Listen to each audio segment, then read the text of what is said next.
Okay. Thanks, Juliana. Hi, everybody. My name is Denise Parsonage. I am a people business partner here at GitLab and joined with Juliana and also Brittany from Total Rewards to take you through our discussion on performance and growth. So I hope that you've all had a chance to review the slides that we had in the agenda doc.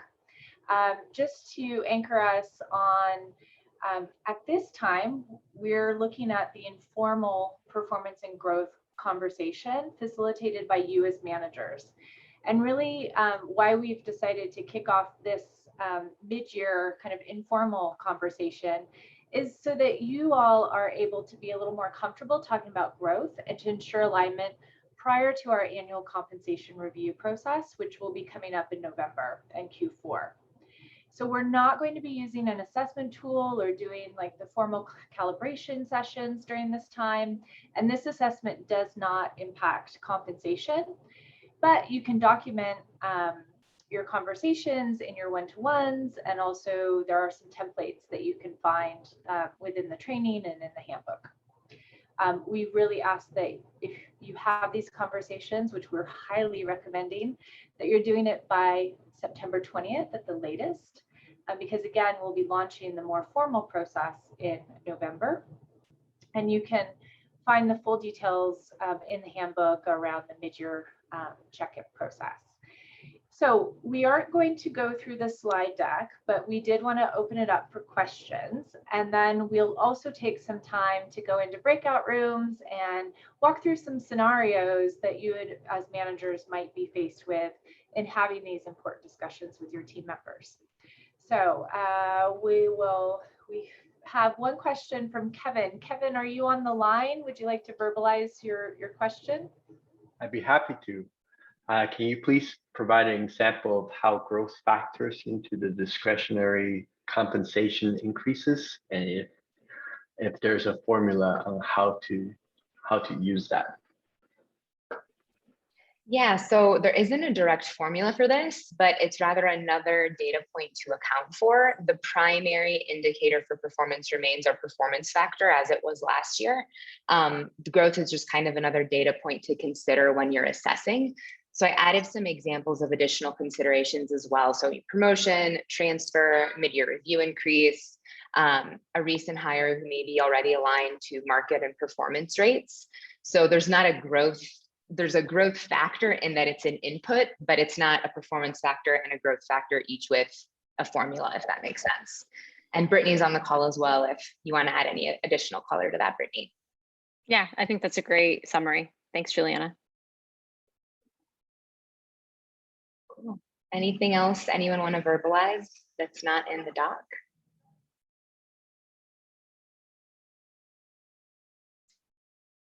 All right. We will move forward with the breakout rooms then. Like Denise mentioned, we have 3 scenarios put together. They're in the slides that's in the agenda doc and that we put in the chat a few minutes ago. Starting in slide 20, you'll see the 3 different scenarios we have outlined. So we'll put y'all in groups now, and we'll give you 10 minutes to discuss as peers how you would manage each of the situations. Then we'll come back as a group for some discussion. And if any questions arise in those breakout rooms, we'll have another bit of time for Q&A coming back. If you have any questions, feel free to reach out to Denise and I. We'll be kind of popping in through the breakout rooms to check in, and we'll get those going now. And the breakout rooms won't be recorded.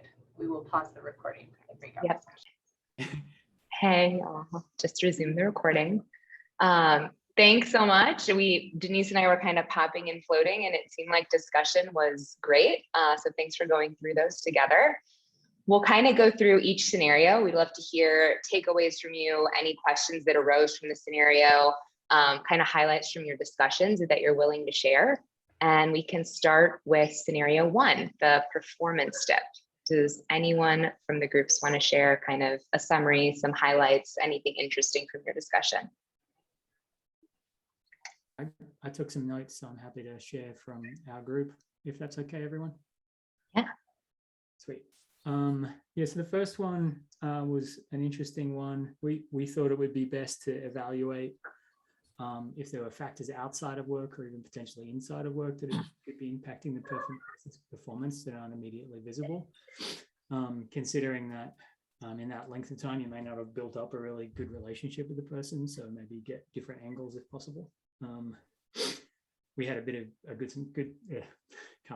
had some good consensus on that one, so I think that was a reasonable summary. Everyone jump in if I'm getting it wrong from my group. Second one, we, from the point we're at, it seemed like maybe limited opportunity for growth was the main summary. If we've been through the process of sort of trying to coach, getting feedback, sharing feedback, and not seeing significant change. I think that was kind of the general summary. If I'm missing anything there, team? Cool. But ego was a red flag that we did call that out as someone being, we have terminology that I won't repeat here that people use to describe such kind of behavior, unfortunately, but maybe performance is still up there, but not much opportunity for growth. And then scenario 3, with recent transfer and promotion, we do have guidance to say that we want to assess people over the whole time period. And I think we might want to, I'm just trying to make sure I'm getting the notes. I apologize for stuttering here. We also thought that, when someone's being promoted, generally they're being promoted because they're already doing the job. That's in our handbook as well. So we shouldn't expect someone that's just been promoted be really, really low and not performing. We do have, at least in development, we have career development framework and those sorts of things that we can do sort of a more, a clear evaluation of someone's performance. And then we did mention that, someone might not be like way at the top because there is guidance about where someone should be when they're promoted. So that's in the handbook as well. Did I miss anything? Good. Thank you. Thanks for sharing, Dan. In scenario 1, you called out something that I thought was really important, and that's just kind of checking in with the team member to see if there's anything additional going on in their personal life. Oftentimes when there's kind of a random dip after a long period of sustained, it can be that. So I think leading with empathy and checking in is a great idea. And that kind of goes into making sure we're being mindful of recency bias as well. If someone's done a great job all year and they're just having a month of kind of a tough, rocky time, we want to take that into consideration to make sure it's holistic. So overall, really great points. Well, and that one thing that we talked about quickly, sorry to interject again, was Yeah. the inverse is also true. If you have someone that's not performing very well most of the time, and all of a sudden they're knocking it out of the park, I'd be asking similar questions of like, what's happening here? Yeah, 100%. Anything else you'd add to scenario 1, Denise, or anyone else on the call? Oh, great summary. And I think we got Kevin got extra 10 points for saying recency bias in the group breakout. So well done. And a noob too. You're both awesome.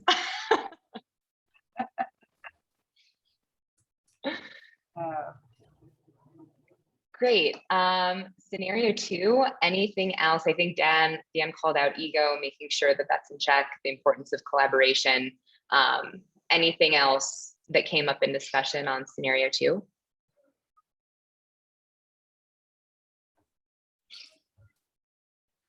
Maybe I'll just add that in our group, Sean had called out the alignment of this against the values, which I thought was a good anchor for that discussion. Otherwise, yeah, that covered it. Yeah, absolutely. From a diversity, inclusion, and belonging perspective. Go ahead. Someone just started. I was just going to do the same thing. Sean, can you verbalize how you responded to that? I thought that was really, I really appreciated your response here. I'll see if I can try and remember exactly what I said. Something in the vein of, we are very fortunate at GitLab to have such a strong discussion and examples around our values and the way that those values are exhibited through behaviors. And while there is absolutely a conversation to be had about how results is one of our values and how it is important. It's not the only value that we have, and it's not at the expense of other values. So when you're starting to see someone that is having all of these behaviors which are contrary to the rest of our values, that's probably the conversation, because it can be quite difficult for people to not create that distinction for themselves. They just go, but I'm delivering results. Here are my KPIs. You can see that I'm meeting all of them. And that conversation would probably need to go down the path of your job is more than just meeting your KPIs. Like there is an element there around being collaborative, around inclusiveness, which especially if someone has a big ego is doing the exact opposite of that. And trying to link their actions and the impact that those actions have on others as a way to show what kind of an impact that's having on the team and why it's so important, not just results. If I missed anything from my group, please call out. Very well. I think it got better, Sean. I think I got better. You practice. I love how you called out, Sean, that it shouldn't be at the expense of other values, and having that holistic overview is really important. So exceedingly well said. Another point there is with the implementation of growth and the iteration from potential to growth, we've implemented 4 pillars of growth. And one of those pillars is self-awareness. So I think this scenario kind of plays really nicely into that, being aware of our own areas of opportunities and understanding where we need and can improve.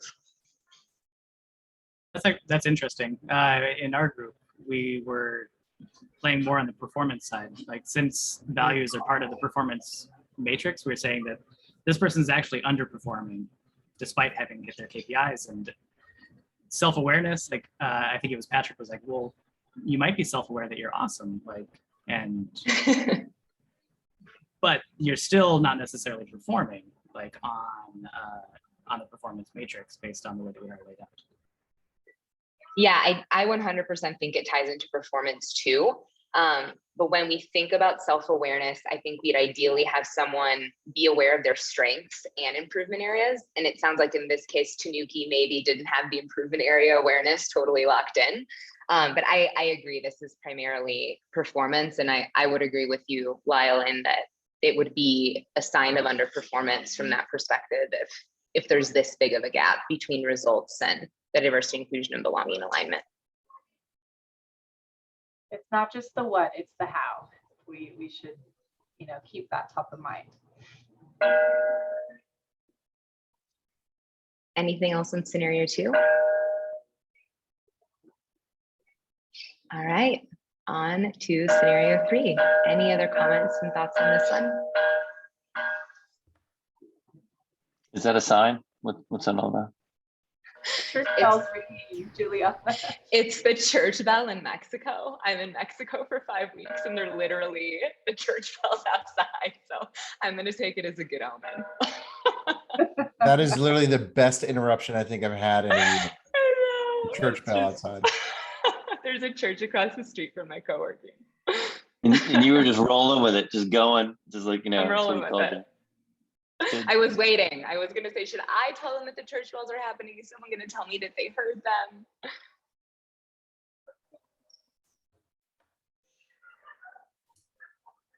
I can take a shot at scenario 3 for group 3.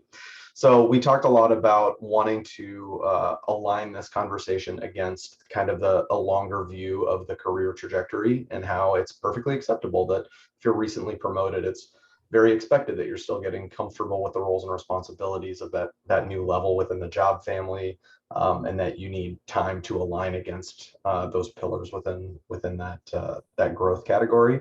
And so this didn't seem like a negative to us. And I think it was really just around how you would have that conversation to say, in the long-term progression of your career at GitLab, here's where you are in that longer view, I guess. What do you think, group 3? Anything I missed there? No, that was good. We had a similar thing in our group. I kind of was adding on to it we were adding on to it, that it's a mid-year review. And this is a great opportunity to say, hey, this is where you are. And, we talked a little bit of how this is, the only big challenge would be comp versus performance, and people would be all worried. And we were trying to address that with, you're halfway through. Usually the bigger comp is at the end of the year review. and we want to help build you a plan to get you where you need to be to make sure you're successful is kind of how we were phrasing it.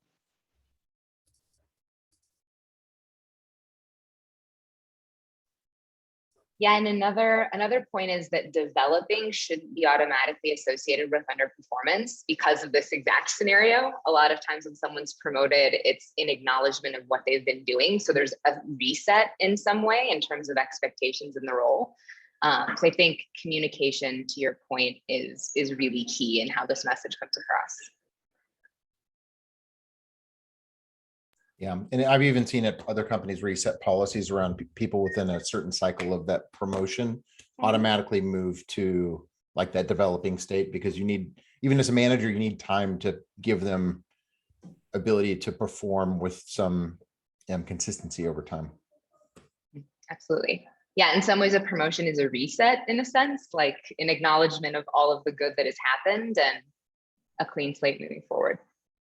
Yeah, I think it's one of the difficult things about, because we have different ways of measuring these things, and I like that we're normalizing it the way we are, because then hopefully that, you know, the perspective of one manager to the next doesn't yield someone doing a great job to not doing a great job, that we have some consistency in the way that we evaluate. Because I've heard that feedback from a lot of people of, oh, I'm moving managers, oh, it's going to be a reset, and what's my career development look like now that I'm in a new team with a new manager, and I'm worried about it. And so I feel like this effort we have going on is really valuable to help us allow people to move around more freely and not feel like they're going to be penalized in some way. Absolutely, Dan, that's a great call out. Huge benefit for career mobility, for sure. Anyone else? Questions, comments? We did have, sorry, go ahead, Adam, were you going to say something? I don't want to talk again. No, I thought we were going to end. I was going to say, I guess I got to go to church. That was my joke at the end. That was it. You could say that again at the end, though. Sorry, save that one for later. No, I was going to ask, one of the things that came up was guidance on like limits. If say someone gets promotion, one of the things that came up in our conversation was, say someone goes from an intermediate front-end engineer or whatever it is to senior, whether there are limits, they go from exceeding, they can't be exceeding again. Is that the case? I forget exactly what the guidance is there. I don't think there's a hard limit there. We haven't implemented one thus far, at least, but I would say that if someone was promoted and a month later they're exceeding at the new level, we would question that just to make sure we understand why. There could be an exceptional case, but I think it would be rare. Good question. I think the interesting thing about it is, like, particularly with new team members who join the team, and maybe they come from a lot of history of whatever it is they do, and you join the team thinking they're somewhere and they get there and they're amazing. So is that the type of explanation that you're talking about? Yeah, I mean, if it's a situation where someone transferred and it was maybe not the right fit for them and they're all of a sudden really excelling in the new position, I could see that as being an exception case.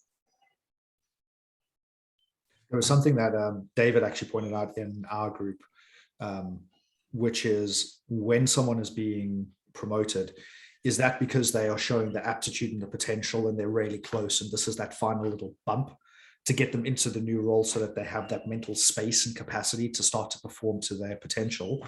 Or is it because they're already working in that new role with those tasks, already performing in whatever that promotion is going to be? And it's almost a way of validating and confirming that is the work that they're doing. I think that probably also would need to be taken into consideration, because there are going to be times when someone is clearly already doing the role, the promotion is confirming it, in which case, as a manager, I wouldn't have any hesitation giving someone a performing or even an exceeding, if that was the scenario. But I think it does need to be scenario and team member dependent. Yeah, we talked about that too, Sean. We said if it's a lagging, promotions are lagging. So if we have done the lagging aspect of it, then chances are they should be performing. They may not exceed because that's a leap forward. Yeah, that's a great call out too. I would say that in general at GitLab, we promote when we see someone already executing at the level. So we promote based on performance versus potential. But if it's really a lagging promotion, I can see that case as well. Yeah, I was gonna just ask, that'd be a great thing for us to align on I know I recommend my team members to make sure leadership team doing these promotions. Does GitLab have a recommendation? Should you be performing to some percentage of those responsibilities before you get promoted? Or are we saying, hey, we think they have the, capability to do that if given that role? Is there a recommendation from people ops? Yeah, I would be to promote based on performance. And I think we have this language in the handbook. I just have to look through the 8,000 pages and find it. But I will follow up with that link and just pop it in the agenda under the notes. But yeah, the recommendation from the organization and the people group would definitely be to promote based on performance versus potential. To clarify, performing being they're demonstrating performance at, yeah, okay, cool. The next level. I'd love to see the link. I was actually trying to do the same thing, Juliana. So if you find that, I would love to just review that to make sure we're being consistent. Thank you. Yeah, absolutely. It's a good call out. Talk a lot about there needs to be a business need for someone to operate at that next level. So they've proven that they're capable and that there is a need from the business perspective at that higher goes into it as well. Kevin. I have a question on if promotions are lagging and that they're already performing. I was hoping that we can have shared language in the handbook on that as well, because I've been personally coached, like everyone in their new role starts at growing, not performing. To me, that if we don't have consistency there for some team members who may be graded by a manager that follows one trend of thought versus the other, that's going to lead to a bunch of inconsistencies. Do I make sense? Yes.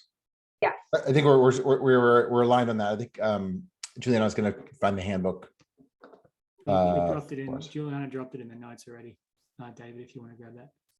And I was going to say with the career development framework, I've been kind of working off a heuristic of like showing where someone's like, if someone's intermediate, you're looking at the senior to make sure that they're actually addressing those things. It's a little easier to quantify. But that relies on a big effort getting that all together.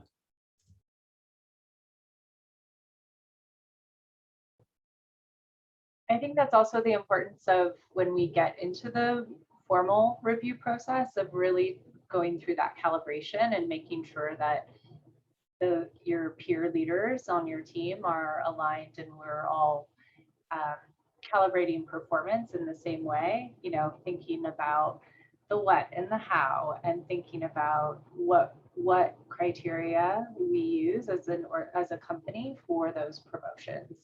And so that's a really great opportunity to challenge each other as managers too, to make sure that there is that alignment there. And our role as PVPs is to also remind you all in those sessions, and when we receive promo docs and reviewing them, to be calling out that as well.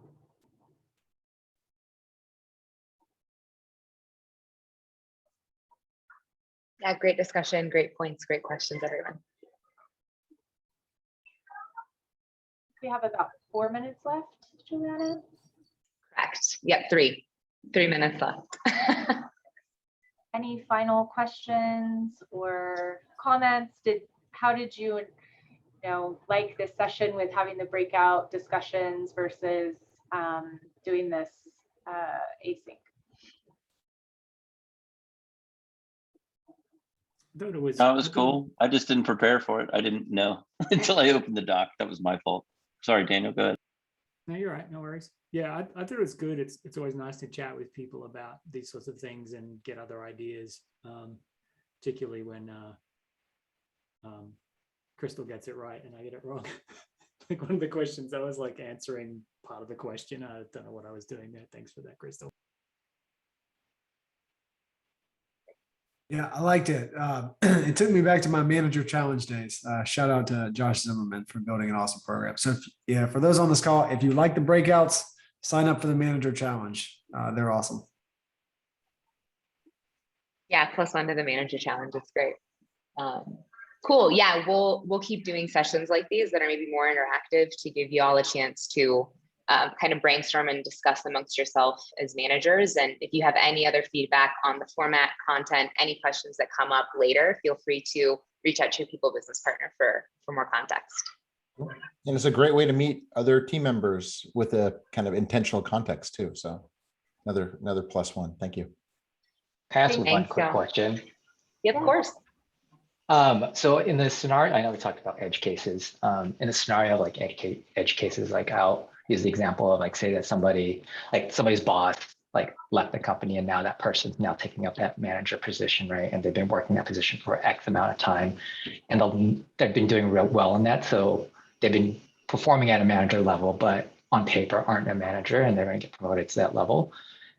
When like reviews come up and whatnot, like how do you address, like what's the best way to address those edge cases where that person may be performing at a high level in that manager position, but on paper are not at that manager, or just show that, hey, this person just got promoted into a manager position? Yeah, I think that would be a strong indicator of not just performance, but also growth, the team member's ability to kind of grow vertically or laterally. So I think that the growth factor there would definitely be something to consider. They're demonstrating exceeding potentially from a growth perspective. I think what we would measure is the role and responsibility that they were hired to do and that they're currently doing. If they're exceeding that in terms of next level already demonstrating if that's the path they want to go on, it can feed into that as well. But we would measure primarily based on the role that they were hired to do, if that makes sense. Right. And then so I guess the other question on top of that is like, say that they're promoted to that manager position, right? Would they automatically be put into developing, even though they're probably they're performing at a higher level? Got it. Yeah, if they're performing already, I think it's okay to recognize that if they've been covering for a longer period of time and it's one of those lagging promos, as Anut mentioned. I think that it's okay to not have them be developing. Okay.